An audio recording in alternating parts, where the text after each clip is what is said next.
Right, Mark, this is the mess room. The toilets are through there. And as I said, help yourself to tea and toast whenever you're on a break. Just remember to put your money in the kitty every week. Right, this way.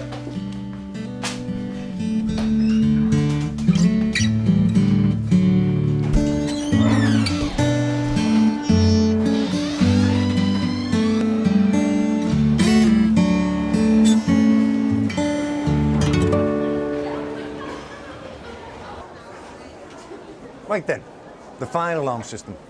Now, procedures for each station are the same.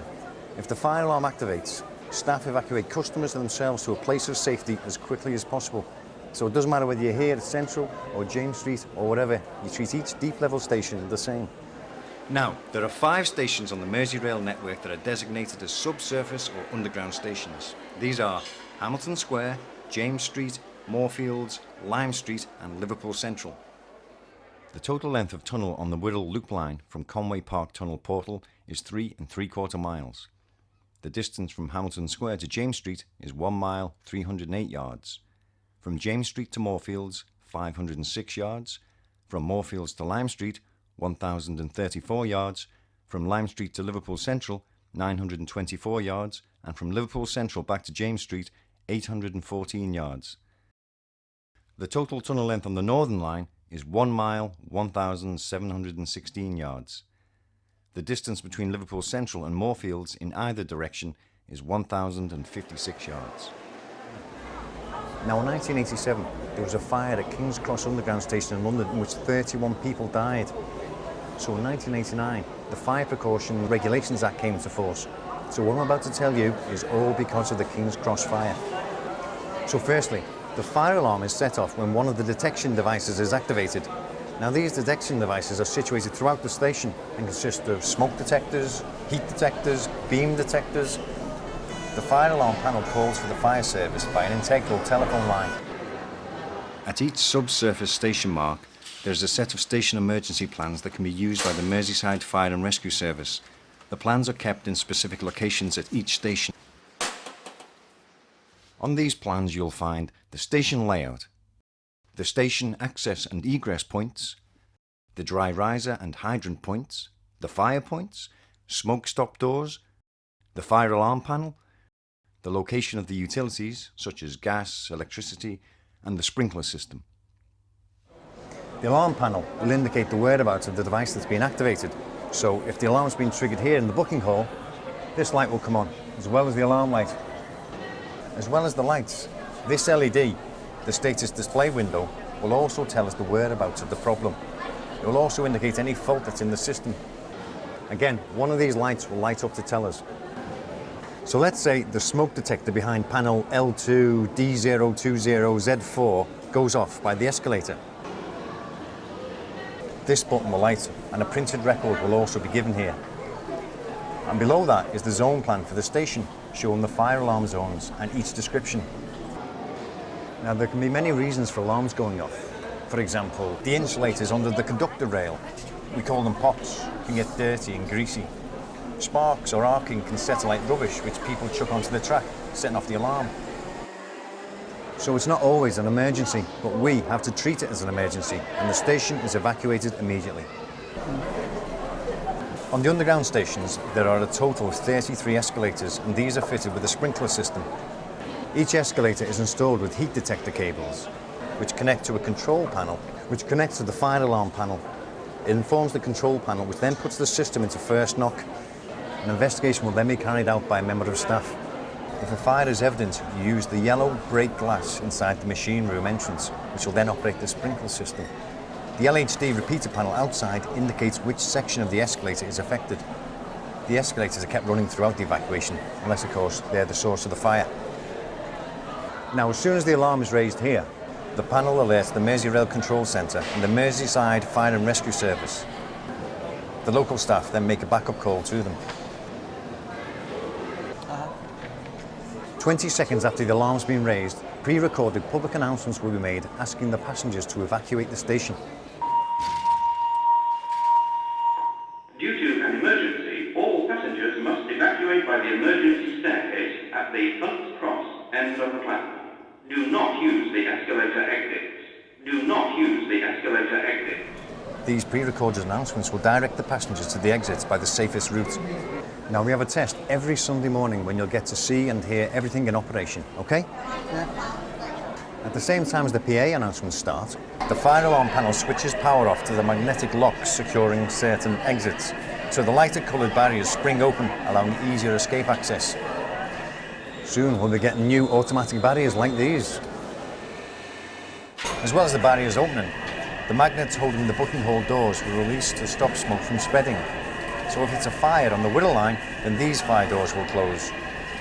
Passengers can also leave the station by using the train, of course, if there is one in the platform. Above the doors, you'll see various signs light up, showing safe exit routes. Also, on the outside of the building, strobe lights light up warning of an emergency, and do not enter signs are illuminated. One member of staff will close the booking hall exterior doors to prevent any more passengers entering the station. The passenger lift will immediately come up from the platform level and come to ground level, where the doors will open and any passengers can then exit by the emergency exit gates outside. The lift will then shut down and not work again until the fire alarm has been reset. With me so far? Yeah. On the platform, doors at one end will open and emergency exit signs will illuminate. These exits are so passengers don't need to go up the escalators to the booking hall level. Now, James Street Station and Hamilton Square Station, there are other alternative exits which are not open to the public during normal hours. So if you're at these stations, you may be asked to open the gates to these exits, so you'll need to get acquainted with them. At these stations, access to the platforms is normally by lift only. Now, as the person in charge of evacuation, I'll issue instructions to my staff on their evacuation duties and walk through the instructions with them. The instructions are also posted in the notice case by the mess room. I'll ensure the barriers are open, check the amenity rooms, clear the booking hall and direct customers out of the station. When the Merseyside Fire and Rescue Services arrive, I meet them and direct them to the location of the incident. I will then carry out a roll call to make sure you're all back safely. If you come across a passenger who, for whatever reason, won't leave the station, you ask them to leave 3 times. If they still refuse, you leave them where they are. Inform the control centre via the help point and inform the person in charge on your return to the booking hall or a fire officer. If you come across a door which you have to enter, before you open it, touch the door to see if it's hot. If it is, then that's probably where the fire is, so don't open it. Now, the most important thing to remember when you're doing an evacuation of the station is that your safety and the safety of the customers comes first. You also have to think about the circumstances and your capabilities before you attempt to tackle a fire with an extinguisher. If you have any doubts, get out and stay out. AFFF type fire extinguishers can be found around the station in booking offices, mess rooms, platforms, offices and booking halls. CO2, carbon dioxide type extinguishers, are mostly found in the machine room. Special care must be taken when using these to prevent ice burns. Understand? You may have noticed inside and outside of the station cupboards with dry riser outlet written on them. These allow the fire service to pump water through a system of pipes into the station. At the side of the fire alarm panel is the local public address system. You can make announcements throughout the station using this. It's easier than shouting. On each platform there's a railway telephone as well as help points. These help points are also in booking halls and passageways. It gives the public direct contact with the control centre at Sandhills. Adjacent to the station entrance, there's a box affectionately known as the Badger line. The emergency services plug their own self-powered phones into the sockets. There's another similar plug-in phone point at platform level. Now, if there's a fire or some other kind of emergency in the tunnel, the train driver can call the signaller or the electrical control operator by attaching these 2 clips to the 2 copper wires that run along the tunnel wall at train cab height. The cab-to-cab handset can then be used to call for help. It's known as the TEC system, and it's fitted on the northern line between Leeds Street and St James No. 4 tunnel. This tunnel is situated between Liverpool Central and Brunswick Station, and from Birkenhead Park to Birkenhead Central inclusive of the Whittle loop lines. Apart from fires, we could have other reasons to evacuate, such as a suspect bag or package. We call them, now don't laugh Mark, funny bags. We'd also have to evacuate if there was a bomb warning or a serious accident. In these circumstances, we evacuate just as if there is a fire, But we have to close doors, make announcements, open the barriers without the aid of the fire alarm panel. And this time, the police will take charge and give guidance. We also advise the MEC and keep them updated. If you come across a passenger with a disability, a member of staff will accompany that person safely off the station. For example, if the passenger is at platform level, the member of staff and the disabled passenger can board the first train to the next station. Now, the Merseyside Fire and Rescue Service will arrive 3.5 to 4 minutes after they receive the call. They usually pull up over there, and the person in charge of the station will meet the senior fire officer attending, easily identified because he's wearing a white helmet. Explain the situation and show the fire alarm panel, which shows where the alarm has gone off. Remember, a printout has been activated, also telling us where the problem is. The Merseyside Fire and Rescue Service are now in charge of operations. Once the senior fire officer is happy all is safe and well, he gives us permission to reset the fire alarm panel. To do this, we insert the key in the panel switch and turn from inhibit to access. Under the status display window, the silence buzzer, silence alarm and reset buttons are pressed in that order. Now, if the panel fails to reset, remove the key from the panel switch and insert it into the beam switch. Turn to reset, remove key and insert it back into the panel switch. Repeat, press silence buzzer, silence alarm and reset buttons in that order. Okay, well that's it. Don't worry, it doesn't happen that often. Okay, well let me introduce you to Steve. Steve, help.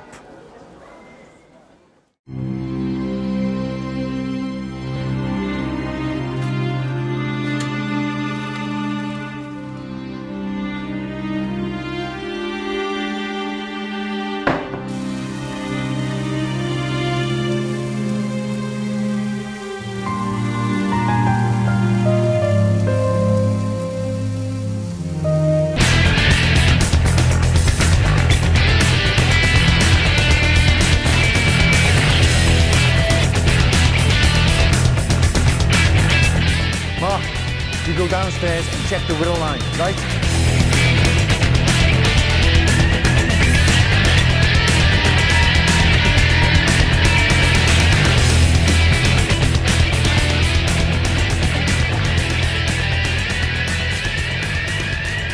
All right, lads.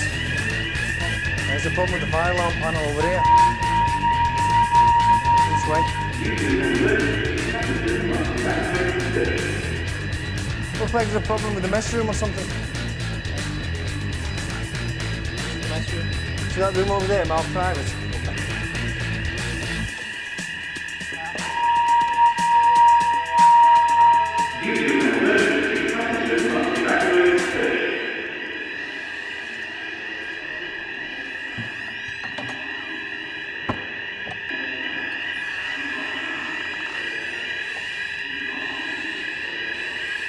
Want me toast?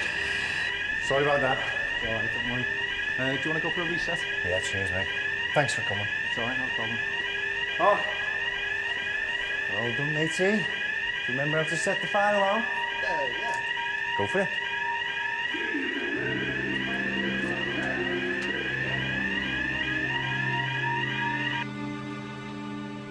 Thanks for coming, lads. It's okay, mate. We'll leave it with you. Cheers. Yeah. See you again.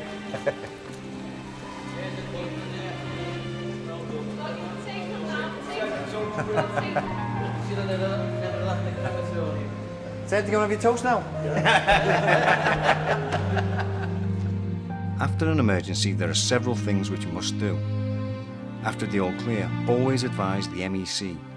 Make a suitable entry in the fire safety logbook, submit a report to your line manager, and, if any fire damage has occurred, advise launch steward and the MEC.